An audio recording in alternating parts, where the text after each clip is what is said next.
I'll take a car, a train, or I'll go on a cruise, but no planes. I'll try to find any way to not fly.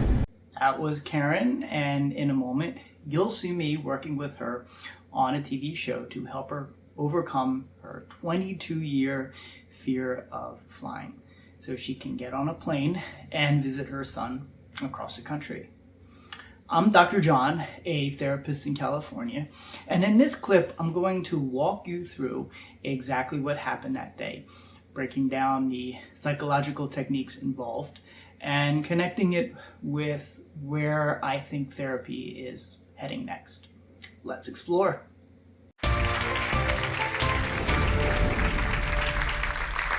One of the biggest F words we all face is fear. And that's why this season we're helping you confront your biggest fears in our ongoing series, Project Fear. Karen is terrified to fly, and we decided it was time for her to face her fear.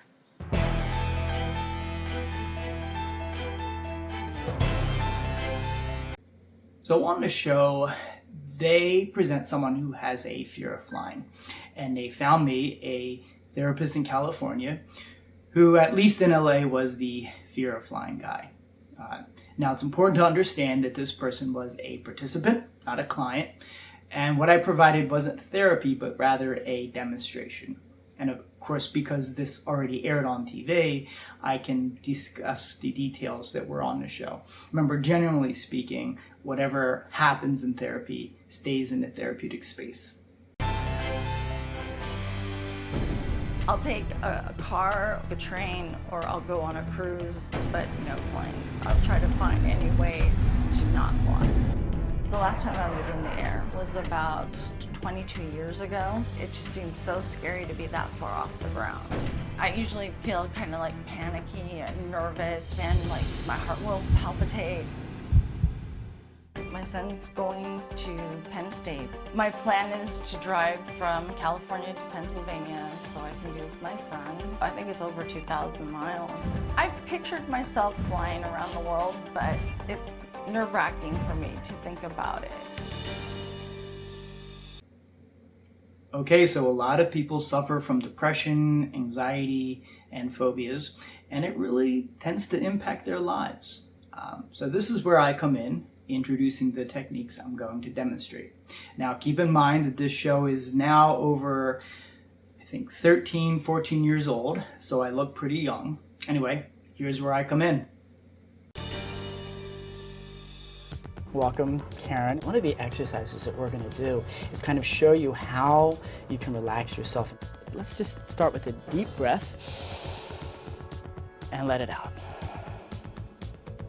I want you to see if you can relax your eyelids to the point where they just won't work. There's one person in particular approaching you right now that you really connect with. This person is saying, Karen, it is so great that you now have this special ability to fly.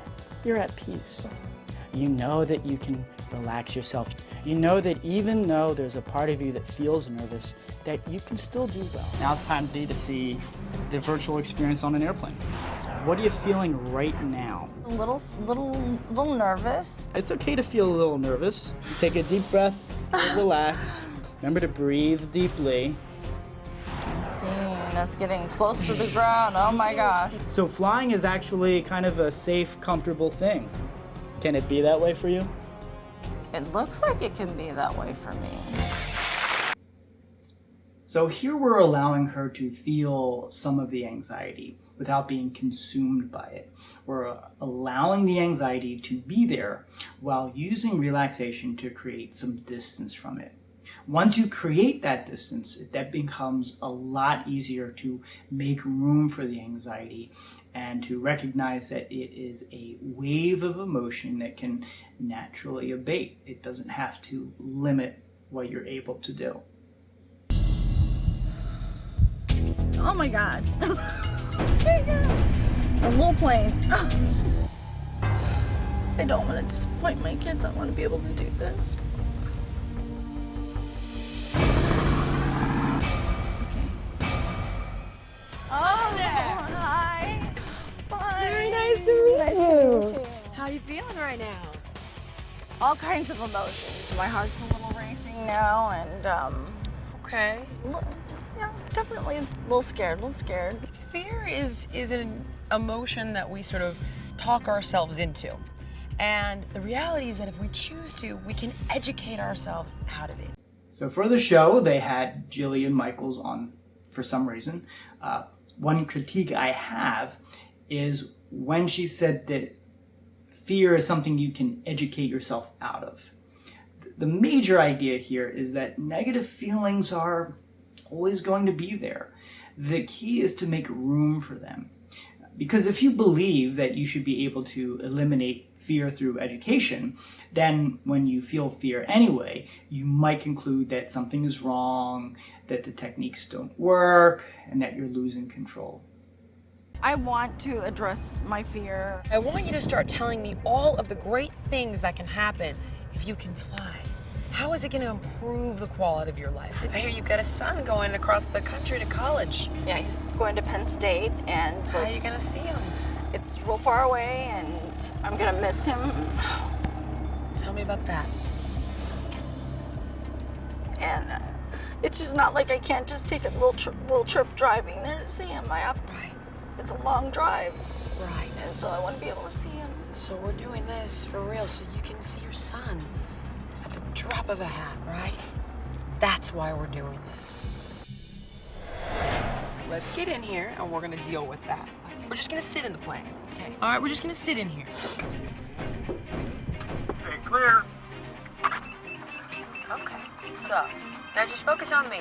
Focus on me, okay? We're gonna shut the door and then we're gonna be okay. 3 altitude, runway 12, flying to get back, thank you. So tell me what about this is actually scaring you? It's the anticipation of, what could happen or, what could go wrong. Always with fear, it holds some sort of valuable lesson for us, something that we need to deal with that's gonna unlock all different kinds of amazing aspects of our lives. Okay, and this is where I agree with Jillian. You can build a tolerance for anxiety. You can learn from it, and it can make you stronger. The key term here is acceptance. Notice the feelings. Get a bit of distance from it. Allow it to be there, and you can then focus on your values. You can focus on what matters. Okay, on to the landing. 15, Quebec number 1 for departure, either left or right now when I'm heading north towards Valencia. That's a 915, Quebec, Alrighty. Landing is the best part. Seat backs and tray tables in the upright position and seat belts on and fastened. Did it.